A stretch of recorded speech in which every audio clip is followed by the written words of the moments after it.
Assalamualaikum warahmatullahi wabarakatuh.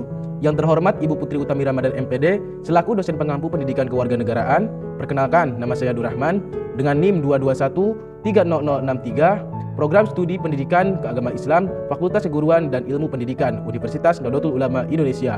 Di sini saya akan menjelaskan terkait tentang demokrasi, dan yang akan saya paparkan di sini adalah bagaimana menumbuhkan etos demokrasi bagi bangsa Indonesia.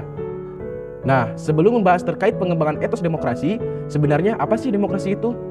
Salah satu para ahli yang mengemukakan demokrasi adalah Aristoteles. Menurut beliau, demokrasi adalah suatu kebebasan. Prinsip demokrasi adalah kebebasan. Hal itu karena melalui kebebasanlah setiap negara dapat saling berbagi sebuah kekuasaan dalam negaranya sendiri. Dan juga menurut Abraham Lincoln, dan konteks ini sering kita dengar, demokrasi adalah government of the people, by the people, and for the people, yaitu dari rakyat, oleh rakyat, dan untuk rakyat. Secara umum, demokrasi adalah bentuk pemerintahan di mana semua warga negaranya memiliki hak yang sama untuk pengambilan keputusan yang dapat mengubah hidup mereka. Demokrasi mengizinkan warga negara ikut serta baik secara langsung atau melalui perwakilan dalam perumusan, pengembangan, dan pembuatan hukum.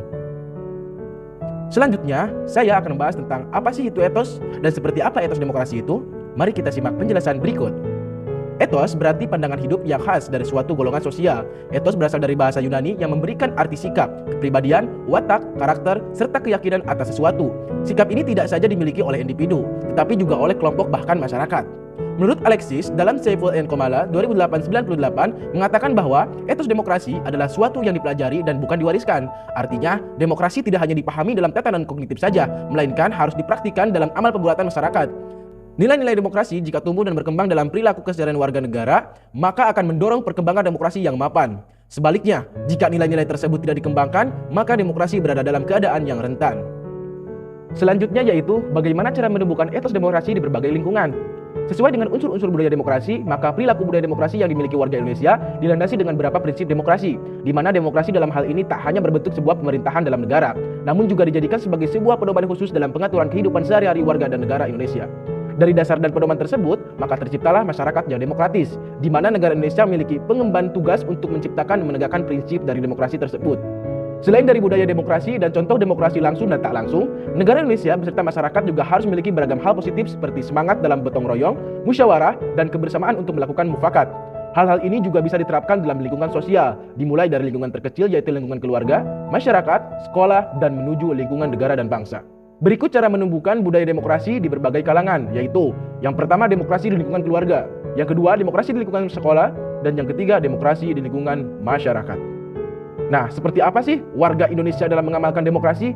Sebelumnya ada 3 lingkungan yang saya uraikan. Selanjutnya saya akan menjelaskan lebih detail pada masing-masing lingkungannya. Yang pertama, demokrasi di lingkungan keluarga.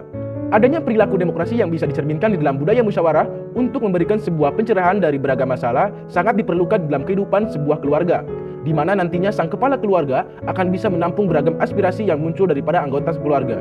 Dan inilah yang nantinya menjadi patokan untuk sebuah mufakat bersama. Berikut cara menemukannya di lingkungan keluarga. Yang pertama, ketersediaan para anggota keluarga dalam menerima kehadiran anggota keluarga lainnya. Yang kedua, selalu menghargai pendapat atau opini para keluarga yang lainnya. Yang ketiga, pembagian kerja yang ada di dalam lingkungan keluarga dilakukan dengan musyawarah. Dan yang keempat, masalah yang ada selalu dihadapi dengan sifat terbuka. Yang kedua, demokrasi di lingkungan sekolah. Sedangkan cara menumbuhkan demokrasi di lingkungan sekolah akan memberikan sifat yang lebih sedikit kompleks daripada penerapan lingkungan keluarga. Contoh demokrasi rule of law, di mana sikap penerapan demokrasi di lingkungan sekolah adalah yang pertama, tidak ikut serta dalam menerapkan sikap diskriminatif terhadap warga sekolah yang lain. Tindakan diskriminatif ini mencangkup segala hal seperti budaya, suku, agama, dan ras tertentu. Karena perilaku cerminan dari sikap demokrasi sangat diperlukan dalam lingkungan sekolah agar terjadi persatuan-kesatuan dari setiap warga sekolah. Yang kedua, mufakat harus dilakukan dalam setiap pengambilan keputusan setiap masalah yang terjadi di lingkungan sekolah, seperti salah satu contoh dari budaya politik modern. Yang ketiga, apapun hasil dari musyawarah yang merupakan keputusan bersama harus diterima oleh keseluruhan anggota sekolah tersebut. Dan yang keempat, menghargai dan membiarkan setiap anggota di sekolah memberikan dan mengeluarkan pendapat.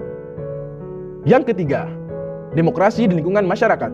Sikap demokrasi ini memang harus dikembangkan dan dijalankan dalam kehidupan bermasyarakat agar tidak terjadi bentrokan, ingin pun perselisihan antar warga seperti yang pernah terjadi pada penerapan pelaksanaan demokrasi masa Orde Lama. Hal sederhana yang bisa dilakukan adalah pengambilan suara terbanyak dengan cara voting dan melakukan musyawarah. Nah, berikut cara mewujudkan demokrasi di lingkungan masyarakat. Pertama, mau mengakui beragam kesalahan. Kedua, mau hidup secara berdampingan. tanpa ada diskriminasi. Yang ketiga, menghormati setiap pendapat orang lain.